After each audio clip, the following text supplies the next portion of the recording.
नमस्कार, मैं जूली तिवारी। आप देख रहे हैं डेली न्यूज। डेली न्यूज में आप सभी का स्वागत है। तो चलिए नजर डालते हैं आज के कुछ मुख्य समाचारों की ओर।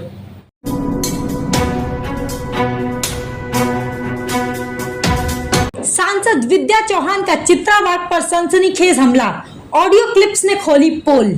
राष्ट्रवादी कांग्रेस शरद पवार गुट की प्रवक्ता तथा पूर्व विधायक विद्याताई चौहान ने भाजपा नेता चित्रावाग के कारनामों का पर्दाफाश करते हुए एक ऑडियो क्लिप प्रसार माध्यमों के सामने जारी की है। चौहान ने दावा किया है कि चित्रावाग दूसरों का इस्तेमाल कर राजनीति में आगे बढ़ने की कोशिश करती है। विद्याताई चौहान ने मीडिया को बताया कि चित्रावाग ने उनकी बहू को भड़काकर उनके खिलाफ बोलने की कोशिश की। उन्होंने ऑडियो क्लिप में सुना कि चित्रावाग उनकी बहू को गाइड कर रही थी और बता रही कि विद्या चौहान ने कैसे उसे प्रताड़ित किया। विशेष बात यह है कि इन ऑडियो क्लिप्स में चित्रावाग का कहना है कि उन्हें यह सब करने के निर्देश देवेंद्र फडणवीस ने दिए थे। चौहान ने कहा कि यह क्लिप उनके पास 5-6 महीने पहले आई थी। विद्या चौहान ने ऑडियो क्लिप जारी करते हुए कहा कि चित्रावाग बार बार कहती है कि वे किसी के मामलों में दखल नहीं देती और अच्छे काम करती है, लेकिन यह क्लिप साबित करती है कि वे मेरी बहू को गलत सलाह दे रही थी और उसे मेरे खिलाफ बयान देने के लिए उकसा रही थी। चौहान ने आरोप लगाया कि राज्य के बजट में भरपूर देने की बातें सिर्फ झूठी है। शरद पवार साहब को पितृतुल्य बताते हुए आज उनकी ही आलोचना की जा रही है। उन्होंने कहा कि राज्य को दिशा देने वाले पत्रकारों और समाज सेवकों का अपमान किया जा रहा है। चौहान ने कहा कि चित्रावाग जैसे लोग झूठ बोलने, ब्लैकमेलिंग करने और बड़े पद पाने के लिए कुछ भी कर सकते हैं। विद्या चौहान ने बताया कि इस सारी साजिश के पीछे देवेंद्र फडणवीस का हाथ है।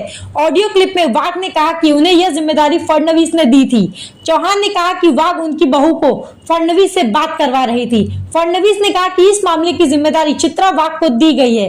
अंत में विद्या चौहान ने कहा कि जब किसी के घर में कुछ नहीं हो रहा हो तो उसे दूसरा मोड़ देने की कोशिश की जाती है। उनकी बहू को झूठ बोलने के लिए उकसाना, वकीलों को पैनल देना, नौकरी दिलाना, घर दिलाना और मुझे प्रताड़ित करना, यह सब चित्रावाग का काम है। कुमार म्हणत असतात की आम्ही कोणाच्या मध्ये बोलत नाही, आम्ही अगदी काहीतरी चांगलं काम करतो आहोत, पण हा माझा अनुभव आहे की ही माझ्या घरामध्ये जे 5 वर्षापूर्वी झालं होतं त्या माझ्या सुनेला शिकवण्याचा हा प्रयत्न करतेय की विद्या चव्हाण तुला छळतेय, तुझ्याशी वाईट वागते आणि हे सगळे व्हिडिओ कसे टॅग करायचे आणि ही जबाबदारी हिला देवेंद्रजींनी दिली होती असं ती म्हणते त्याच्यामध्ये आणि ती त्यांचं बोलणं देवेंद्रजींशी करून देते आणि देवेंद्रजींनी सांगितलं की मी चित्रावागला ही जबाबदारी दिली आहे, त्या सगळं हे करतील आणि त्या तुम्हाला मदत करतील। म्हणजे एखाद्याच्या घरामध्ये काही होत नसेल तर तिथे त्याला वेगळं वळण द्यायचं आणि पुन्हा इथे म्हणायचं की एक ॲडव्होकेट आम्हाला सांगतोय की पवार साहेब अशा याच्यामध्ये मॅटरमध्ये पडतात आणि इथे कोण पडतंय हे तुम्हाला प्रत्यक्ष ऐकवलंय आता की हे लोक कशा प्रकारे त्रास देऊ शकतात। म्हणजे माझ्या घरातल्या लोकांचा राजकारणाशी काही संबंध नसताना अशा प्रकारे त्यांना की तुम्ही खोटं बोला, तुम्ही असं करा, त्याच्यानंतर पूर्ण वकिलांचं पॅनल देणं, तिला 2.5-3 लाखाची नोकरी देणं, तिला तिकडे घर मिळवून देणं पार्ल्यामध्ये आणि मला छळायचं। म्हणजे एका IPSला मी सांगितलेलं आहे की सगळी माहिती का मोर्चे काढा, पार्ला पोलीस स्टेशनला रोज मोर्चे निघतायत, विद्या चव्हाणला बदनाम करा, 5-6 ओळी नको म्हणजे व्हिडिओ कर, तो मोठा व्हिडिओ कर आणि हे सगळं दाखव की हे सगळं काय चाललेलं आहे।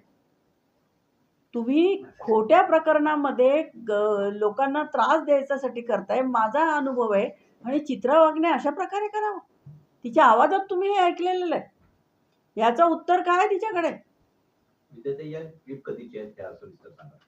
ह्या क्लिप झाल्या मी जेव्हा अधिवेशनामध्ये होते, जेव्हा हे मॅटर झालं आणि मला हे मिळाले 5-6 महिन्यापूर्वी, तेव्हाच आहे। या महिलेसोबत बोलतात चित्राताई, त्यांचं नाव काय? ती माझी सून गौरी। पूर्ण नाव? गौरी अभिषेक चव्हाण। पण त्या मला त्याची जास्ती माहिती हे करायची नाहीये, मला फक्त याच्यातनं एवढंच दाखवायचंय की चित्र त्यामध्ये अशा पद्धतीनं तुम्हाला बदनाम करण्याच्या दृष्टिकोनातून आणि पक्षाला बदनाम करण्याच्या दृष्टिकोनातून होतंय काय? ते त्याच्यासाठी तेच तर झालंय। म्हणजे माझा काही दोष नसताना सभागृह 3 वेळा बंद पाडलं होतं तेव्हा सुद्धा भाजपच्या लोकांनी। मी सिद्धिविनायक मंदिरामध्ये माझ्या नातीबरोबर गेलेले असताना त्या आमदार महाले म्हणून मला भेटल्या होत्या। त्यांनी सुद्धा माझ्यावरती असे आरोप केले. तेव्हा मी मंदिरात त्यांना विचारलं, म्हटलं, अहो ताई, तुम्ही माझ्यावर आरोप करता अशा प्रकारे, ही बाबा म्हणजे माझी नात सोबत आहे, तिला तुम्ही विचारा पाहिजे. तर त्या एकदम गडबडल्या आणि त्या म्हणाल्या, नाही हो, काय करावं, कधी पक्ष आम्हाला सांगतो ते आम्हाला करायला लागतं. म्हणजे चित्रा वाघ झाली, महाले झाल्या, मनीषाताईंचं ज्याच्यामध्ये नाव आहे, अळवडींचं याच्यातलं पार्ल्यातल्या आमदाराचं नाव आहे. म्हणजे सगळ्यांना सांगितलं. तर मी देवेंद्रजींना भेटून सांगितलं की तुम्हाला जर वाटत असेल तर तुम्ही माझ्यावर एन्क्वायरी करा, इन्कम टॅक्सच्या धाडी टाका, माझी ईडीची चौकशी करा, मला जेलमध्ये टाका, मी जायला तयार आहे. पण ज्या माझ्या फॅमिलीचा राजकारणाशी काहीही संबंध नाही अशा लोकांचा तुम्ही त्रास देताय, लहान मुलांना घरातल्या त्रास देताय. तोच अनुभव अनिल देशमुखांचा पण आहे. त्यांच्या लहान नातीला ईडीच्या अधिकाऱ्यांनी चॉकलेट देऊन माहिती काढली होती.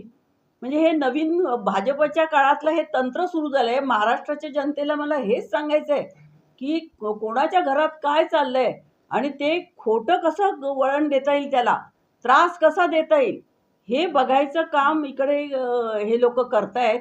म्हणजे देवेंद्रजी फडणवीसांना पर्सनली मी भेटून सांगितलं की हे अशा प्रकारे झालेलं आहे, हे तुमच्याकडनं झालेलं आहे, हे तुम्ही चूक सुधारा. अशा प्रकारे ज्युडिशरीमध्ये इंटरफिअरन्स करणं बरोबर नाही आहे. परंतु त्यांनी तेही ऐकलं नाही आहे. आणि चित्रा वाघने ते इथे याच्यामध्ये प्रत्यक्ष कबुली दिलेली आहे की तिने कशा प्रकारे ट्युशन दिल्यासारखं तिला शिकवतीये की तू असं बोल, तू तसं बोल, आणि अशा प्रकारे हे सगळं कर. म्हणजे हे राजकारण आहे का? एका बाईला हे शोभतं का? आम्ही एकत्र काम केलेलं आहे पूर्वी, चित्रा वाघ असेल, मी असेल, परंतु तिने मला अशा प्रकारे त्रास द्यावा, माझ्या घरातल्या लोकांना त्रास द्यावा. उद्या चित्रा वाघचा मुलगा मोठा झाला, तिला जर कोणी त्रास दे, मुलाला त्रास दिला तर ती सहन करू शकेल का? म्हणजे हे सगळं जे राजकारण आहे हे आता इतक्या घाणेरड्या वळणावरती गेलेलं आहे की याच्यामध्ये तुम्ही लोकांना घरात घुसून त्यांच्या त्रास देता. कारण माझ्यावरती इन्कम टॅक्सच्या धाडी टाकता येत नाहीये, मला ईडीची नोटीस पाठवता येत नाहीये, मला जेलमध्ये टाकता येत नाहीये. आणि मी बोलते, मी कोणावर बोलते? मी महागाईबद्दल बोलते, बेरोजगारीवरती बोलते. महागाईचे मोर्चे तर आम्ही मृणालताई गोरे असल्यापासून काढत आलेलो आहोत. आज जर एवढी महागाई वाढली तर त्याच्याविषयी आम्ही बोललो, मोदी सरकारविषयी बोललो, तर तुम्ही आमच्या घरच्या लोकांना शिक्षा देणार? हे कसलं प्रकरण आहे? म्हणजे थोडी तरी भाजपवाल्यांना शरम असेल तर त्यांनी या प्रकरणात माफी मागितली पाहिजे. चित्रा वाघने जे काय भाजपमध्ये राहून जे कारस्थान केलेलं आहे, मग ती सांगते की फडणवीसांच्या सांगण्यावरनं मी हे कारस्थान केलेलं आहे, या ऑडिओमध्ये तिने सांगितलेलं आहे. तर हे जर कारस्थान चित्रा वाघने केलेलं असेल, फडणवीसांच्या सांगण्यावरनं केलेलं असेल, तर तिने जाहीर माफी मागितली पाहिजे की माझ्या चुकीचा तुम्हाला आणि तुमच्या कुटुंबियांना त्रास झाला असेल. नाहीतर त्यांची हिंमत असेल तर त्यांनी विद्या चव्हाणला जेलमध्ये टाकावं, पण त्रास द्यायचा नाही. जे काय कोर्ट कचेऱ्यांमधनं चालेल ते होईल. त्याच्या ऑर्डर्स आमच्या 2021, 22, 23ला ही DVची केस नाही, हा कौटुंबिक हिंसाचार नाही म्हणून कोर्टाच्या ऑर्डर्स आहे. 3 कोर्टाच्या आहे, बोरिवली कोर्टाची आहे, फॅमिली कोर्टाची आहे, सेशन कोर्टाची आहे. त्याच्यानंतर इंटरफिअरन्स करून जर का अशा प्रकारे त्रास दिला जात असेल तर तो त्रास आम्ही सहन करू शकत नाही. चित्रा वाघला माझी हात जोडून विनंती आहे की अशा प्रकारे लोकांचे घरं उद्ध्वस्त करू नको. एक दिवस तुझंही घर उद्ध्वस्त होऊ शकतं, याचा विचार कर. त्यामुळे अशा प्रकारे जो काय त्रास दिलाय तर भाजपने याची, भाजपच्या वरिष्ठ नेत्यांनी, त्यांच्या पक्षश्रेष्ठींनी फडणवीसांना सुद्धा जाब विचारायला पाहिजे की तुम्ही लोकांच्या घरामध्ये जाऊन अशा प्रकारे चित्रा वाघला करायला सांगितलं होतं का? आणि जर करायला सांगितलं नसेल तर मग तिने माफी मागितली पाहिजे की हे काय चाललंय. आणि ते आज के लिए बस इतना ही. कल फिर मिलेंगे इसी वक्त इसी चैनल पर. तब तक के लिए मुझे दीजिए इजाजत. धन्यवाद. हमारे चैनल को सब्सक्राइब करें और बेल आइकन दबाना ना भूलें ताकि हमारी खबरें सबसे पहले आप तक पहुंचे.